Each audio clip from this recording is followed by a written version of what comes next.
Only read poetry for about 6 to 7 years before I even started writing it myself. And I'm starting to write some sort of crime novel. And I don't know where it's going. And I'm just taking my time with it. I have no idea. I've been reading crime books for about 6-7 years as well. And I never thought I would try and write one. I was just enjoying them too much. Like poetry, it took me 6 or 7 years before I went, maybe I'll have a go at one myself. and then I started doing it with the same thing with crime novels. So it's almost like these little habits we pick up for self-enjoyment.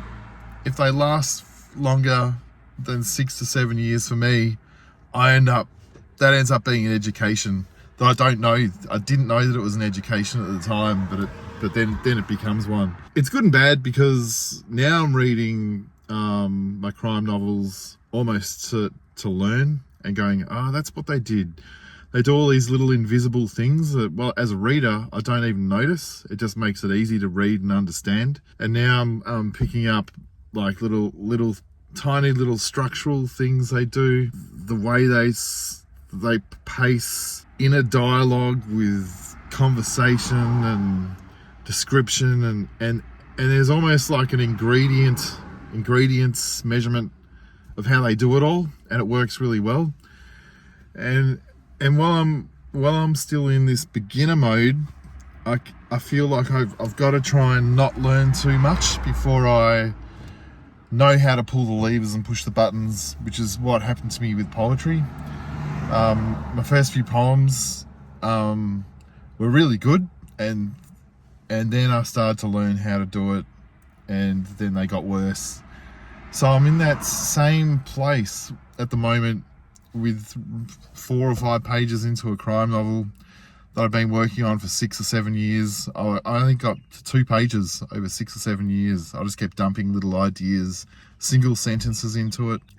But it's a relief. Like, it's because writing poetry is really condensing the crap out of words or thoughts and ideas. And I'm tired of that tight belted combustible sentence that has to do a lot with a little. It's fun to do, but it takes, like, my writing process, it takes me about 3 to 4 hours in the morning to write one sentence, and more than half the time they'll never ever see the light of day or make it into a book or a post or whatever. So this is a relief. I'm sort of letting myself off the hook and writing whatever. It's sort of the same when I wrote Derby Love. I felt that was really easy to write because this is like remembering sights and sounds and dialogue and stuff Mum said and all that sort of, and that was easy. That wrote itself. Without Mum, it wouldn't exist. But I'm finding the same. The first 2 pages that took me 6 or 7 years, because I thought because I did actually think one day maybe I will. So I wrote down little thoughts. But I thought I'm not going to do it until I actually want to, or I've read enough, or I feel like I've got something to say. But then, working through the first few pages of it was really hard, just trying to start something. It felt like I'd found the wreck of an old car, put an engine in it, and it just wouldn't start. Just kept going, rev, rev, rev, rev. And finally, it's spluttered to life, and there's something working. The tires are still flat, we're going nowhere, but it's a little fire under the bonnet, and that's amazing. It feels amazing to have something running, and amazing that I've got all these ideas that I could never use in any poem or anywhere. They now have a place to go. It's so fun that I've got all these ideas and thoughts about the world that I didn't feel like I could say them in my poems. I feel like I can articulate them without getting in the way at all. Just let them in. They can just be in there. Because with poetry, every page has to do the work of 3 pages. With this, I can just write a whole lot of stuff.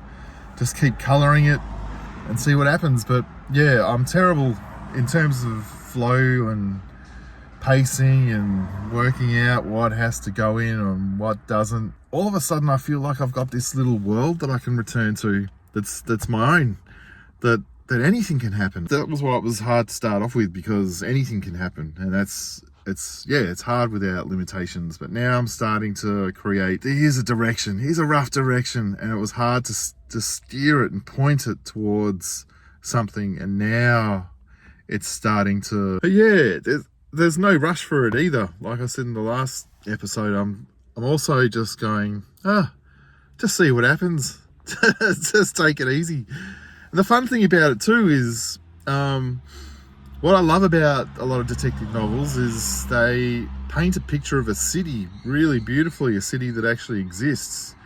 As Michael Connolly has talked about how it's almost like really a documenting LA for him, and how it works. And I love his concrete images of cityscapes and little historical side points that he makes, and interesting things and details. Like, there's also a YouTube channel I watch called Nick and Joe's Road Trip or something.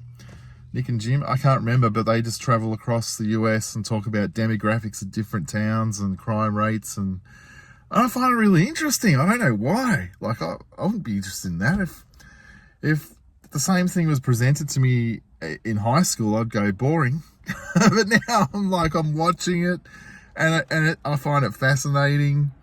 And I've always loved the idea of a town or the backdrop of what characters are doing. I love how a town or a city becomes the character. It's always been something beautiful and something that I couldn't have, like the town of Twin Peaks or Nick Pizzolatto's True Detective, that sort of South Louisiana, I think it is, or something like that. But now I can bring a sense of place into it as a character, which I've never done. The poetry stuff has all been me as character, and I'm terrible at nailing stuff into reality. So basing this on places that I know, I've been to, and I'm familiar with, is something that's really fun. It takes me out of my head.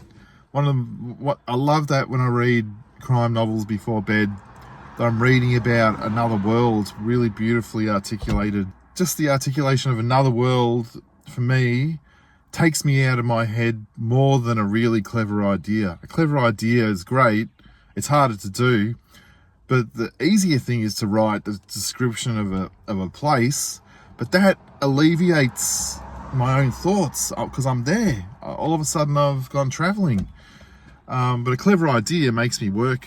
I've got to work hard with it. And a lot of my poetry is clever ideas. And there's an amount of work that I make the reader do, and I try to make it easy. I try to connect the dots as easy as I can. But yeah, I'm still letting it drip feed into my Word document and just see what happens. And I've got no expectations for it, which is the fun bit as well. There's no way anyone's gonna jump from reading what I normally write to that. So that's even, I love that feeling that there's not going to be many readers for it as well. That there's a low pressure for it. Whereas my other stuff, I am starting to feel a bit of pressure that people like what I write with that other stuff, but I'm tired of it. And yeah, it's a cliche that when the writer is tired of what they're writing, the reader's going to smell it. And so, yeah, I could keep writing that sort of stuff. But yeah, only if that just naturally just decides to announce itself on the page. Otherwise, I can't be bothered, just for the moment anyway. But yeah, a sense of place and a sense of time that I've never been able to do because I write too in the head. I'm sort of, my head's in the clouds with all my ideas I write. I think in my astrology, I've got almost no earth signs. And so I don't have any groundedness in this world. I was always reluctant to actually get a car because I thought I'd just die in one. But I've had one since I was 38 and I'm now 50 and I'm fine so far.